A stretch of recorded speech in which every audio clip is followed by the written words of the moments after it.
馬來西亞除咗美食出名，靚靚嘅海島同樣咁受歡迎嘅。咁我哋呢次係咪會出島啊？梗係會啦，我哋會去到馬來西亞鄧加流東北部嘅海岸，被公認係當地最靚嘅島嶼之一嘅熱浪島啊！咁幾時起行先？凌晨啊！吓？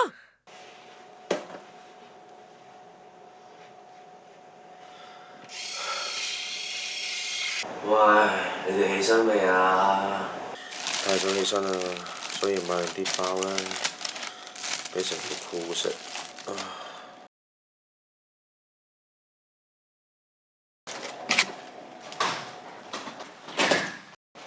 而家有冇帶錶YouTube 冇睇咩啫喺度。應該有嘅，未瞓醒。我執翻袋包啊，唔該。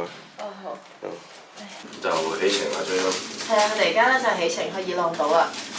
因為熱浪島嘅交通實在太轉折啦。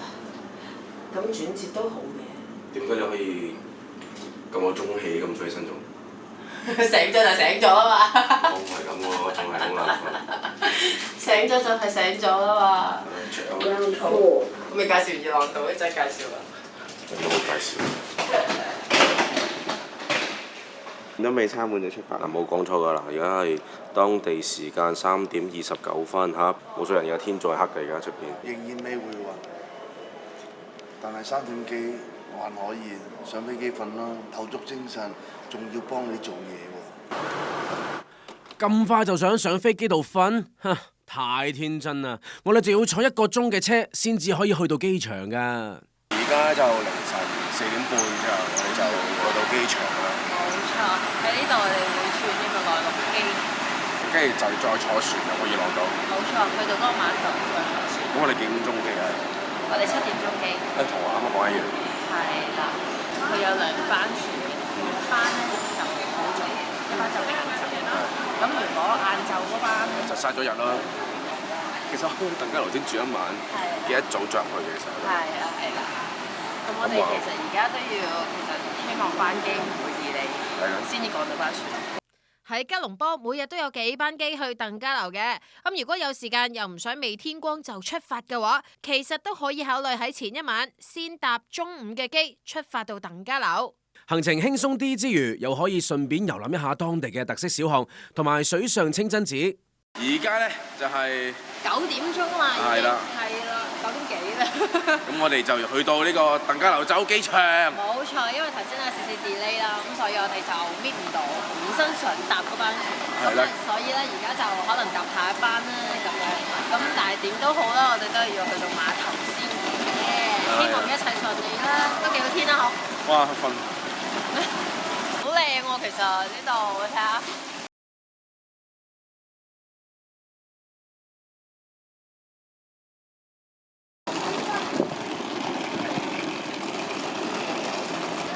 我哋而家咧就去到入去熱浪島嘅碼頭啦。係啊，咁咧原來咧嗰啲船咧係跟唔同嘅酒店嘅，咁就入到嚟碼頭就揾翻自己間酒店啦。一落機嘅時候咧，隻酒店嘅大巴咧其實都會接我哋㗎啦，咁樣係一條龍服務嘅咁樣。咁所以我哋就坐翻呢一架酒店嘅船。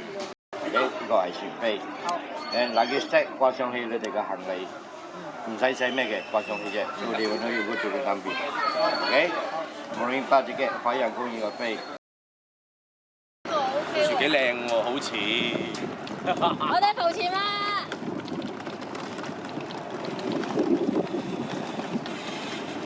咁呢部船嘅船程咧，大約就1個半鐘左右嘅。有咁耐啊！即係啲冇辦法嘅。越遠嘅地方一定係最靚，點解咧？少人去啊嘛，係咪先？正當我哋以為經過呢一程船就可以到達目的地嘅時候，船突然停低咗。我哋有隻船跳落嚟嗰隻船，建議大家咧嚟呢度玩都唔好攞咁多行李啦。係啊。你睇我哋，即係我哋唔係拍嘢都唔會攞咁多你啦。感覺。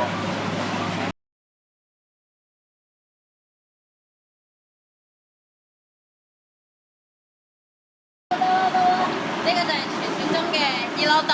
而家係12點正啊！咁我哋應該係經過咗9個鐘啦。9個鐘啊嘛？差唔多9個鐘。即值唔值得咧？暫時睇落去係幾靚嘅環境係。係啦，好似好正咁樣。係啦。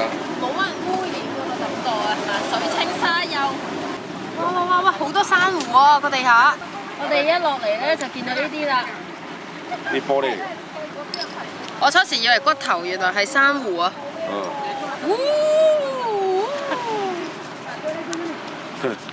好開心喎！OK 喎，我哋行個道路喂。係喎。我哋行個道路。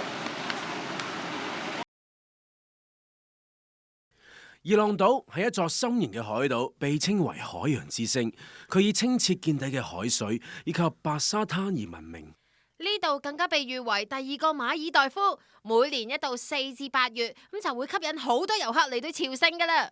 大部分人嚟到呢一度都係為咗出海玩水噶。我哋幾時先出發啊？冇咁快，唉，又車又船又飛機，不如我哋先環島行下，休息一下，順便睇下呢度嘅打卡勝地咧。我要你陪着我，看着那海龜水中游。我哋而家身處呢一度啦，就係嚟熱浪島一個必嚟嘅景點嚟嘅。冇錯，好耐之前咧呢度拍咗部電影啦，就喺呢度取景咯喎。冇錯，呢個電影一出啦，風靡住全世界啊！好多嘅遊客蜂擁而至嚟到呢度打卡朝聖噶。相信好多朋友啦，啱啱聽到我唱呢首歌咧，已經估到呢一出係咩戲啦。嗱，當然啦，嚟到呢度啦，除咗影下相啊、打卡啊、睇下呢個咁靚嘅呢一間商店之外啦，最重要仲有一樣嘢㗎，就係游水玩沙耶！